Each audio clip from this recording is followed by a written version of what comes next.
हमारे प्रदीप चला गया, लेकिन अभी कोई दूसरा प्रदीप न बने, इसके लिए क्या मांगा था हमने? एक चीज मांगी थी, केवल ऐसा कड़ा कानून बने जिसमें फांसी तक की सजा हो। नमस्कार, मैं आपके साथ जुड़ा हुआ हूं रणदीप।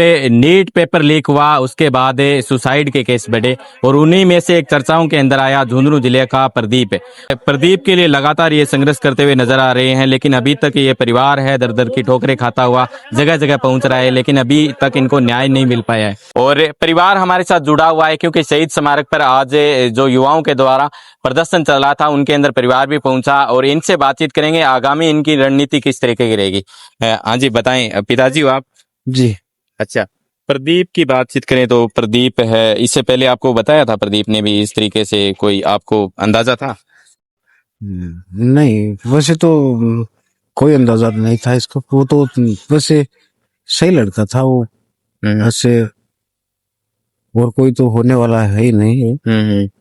लेकिन वो पेपर दे के आया तब उसने मेरी घर से बात हुई थी, तब तो बोला था कि मेरा पेपर हो गया और मेरा सिलेक्शन भी 100% हो गया। सिलेक्शन में तो ये मेरा सिलेक्शन तो भगवान भी नहीं रोकेगा।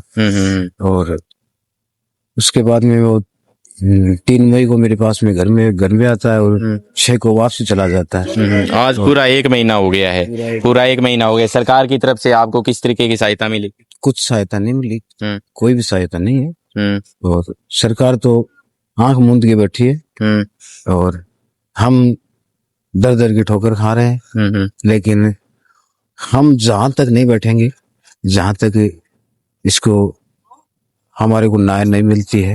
आप कहाँ कहाँ गए इसको लेकर? अगर बात करें तो जयपुर आज पहुंचे हो, इससे पहले कहाँ कहाँ गए? पहले दिल्ली भी जाके हैं, वो अर्जुन राम जी मेघवाल जी के पास में, और चिराग जी पासवान है उसके पास में भी गए थे।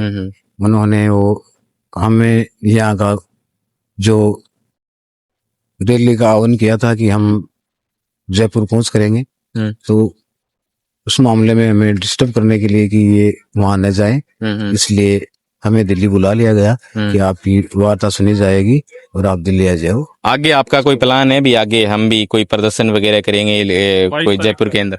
22 तारीख को हमारी झुंझुनू से जयपुर के लिए पहुंच होगी। अच्छा, झुंझुनू पैदल या फिर किस तरीके का? नहीं, वो गाड़ियों से होगी। स्मारक पे धरना है। अच्छा, धरना है। धरना है। अच्छा, तो हमारे साथ प्रदीप है, उनकी बहन हमारे साथ जुड़े हुए हैं। बहन बताएं, आप बड़े हो या छोटे हो? प्रदीप से बड़ी है। अच्छा, बड़े हो। अच्छा, तो प्रदीप ने जिस तरीके से ये कदम उठाया, तो इससे पहले कोई आपको अंदेशा था कि इस तरीके से ये ऐसा हो जाएगा?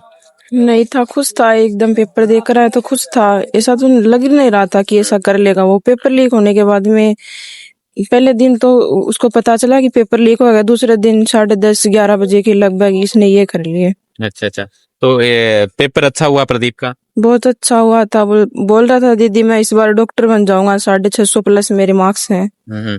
तो अब गुड़िया बताएं भी, आपने अपने भाई के न्याय के लिए आप दर दर की ठोकरें खा रहे हो, जहां पर भी जा रहे हो सिर्फ आश्वासन ही मिलता जा रहा है आपको, लेकिन क्या आपको लगता है कि किसी एक पर विश्वास हो, लग रहा है आपको कि हम मेरे भाई को न्याय मिल पाएगा?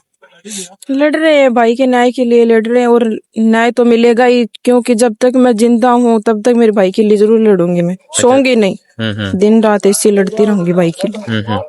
ठीक है, तो आप देख सकते हैं आपका दर्शन है, आप कह रहे हो कितने का है? 22 का है? 22 का। अच्छा, 22 का। इनको लेकर आपके लिए और कौन कौन है जो संगठन है पार्टी की तरफ से अगर बात करें तो कौन कौन लोग शामिल? देखो, हमारे पास तो कोई पार्टी नहीं है, सब हमारे पास हम लोग हमारी कमेटी बना रखी है, और जो हम लोग 15 तारीख से 11 बजे से आज तक संघर्ष कर रहे हैं।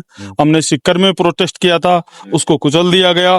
फिर उसके बाद में 12 दिन तक घर बैठे थे, फिर ऐसी कोई जगह नहीं छोड़ी वहां पर हम न्याय मांगने के लिए नहीं गए। चाहे अर्जुन राम मेघवाल जी हो, चाहे राहुल गांधी जी हो, चाहे हमारे चिराग जी पासवान साहब हो, जहां जहां पे हमने चाहा वहां गए। लेकिन अभी तक आपको मैं बता रहा हूं कि इसी भजनलाल सरकार की जूं तक नहीं रेंगी है।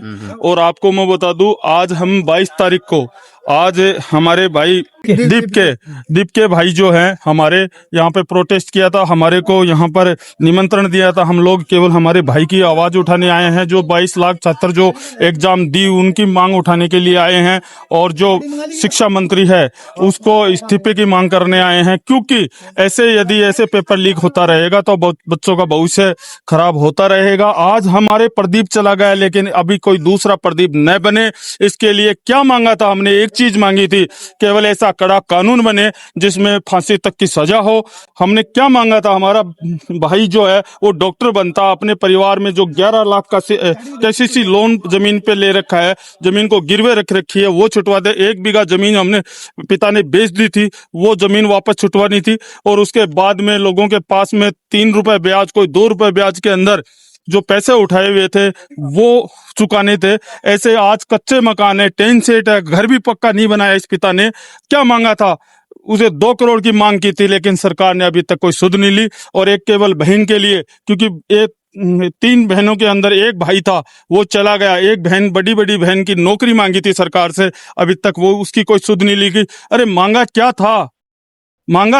लेकिन अभी तक कोई संवेदना तक नहीं दी। बड़े दुर्भाग्य की बात है, 22 तारीख को यहाँ आ रहे हैं धरने पे। यहाँ पर पूरे राजस्थान के लोग आएंगे और बैठेंगे। इसलिए मैं बता देना चाहता हूँ भजन लाल सरकार को कि जल्दी से जल्दी इस मामले की सुध ले ले, इस परिवार का संज्ञान ले ले, और इस परिवार से बातचीत कर ले, और इस परिवार के साथ न्याय कर दे। नहीं तो यहाँ पर बड़ा आंदोलन होगा, जो भी कानून व्यवस्था बिगड़ेगी, लॉ एंड ऑर्डर बिगड़ेगा, जिसकी जिम्मेदारी पूरी की पूरी सरकार की होगी। धन्यवाद। हम जुड़े थे यहाँ पर शहीद स्मारक से, और जो परिवार के लोग हैं वो इस वक्त मौजूद थे। तो ये भी एक नई उम्मीद लेकर आए थे कि हमारे बेटे को न्याय मिल पाएगा। लगातार 1 महीना हो चुका है, और 1 महीने से ये हर संभव प्रयास कर रहे हैं, हर किसी जनप्रतिनिधि, नेता, मंत्री के पास जा रहे हैं, लेकिन वही घोड़े वही मैदान वाली बात है, वो निकल कर सामने आ रही है। धन्यवाद।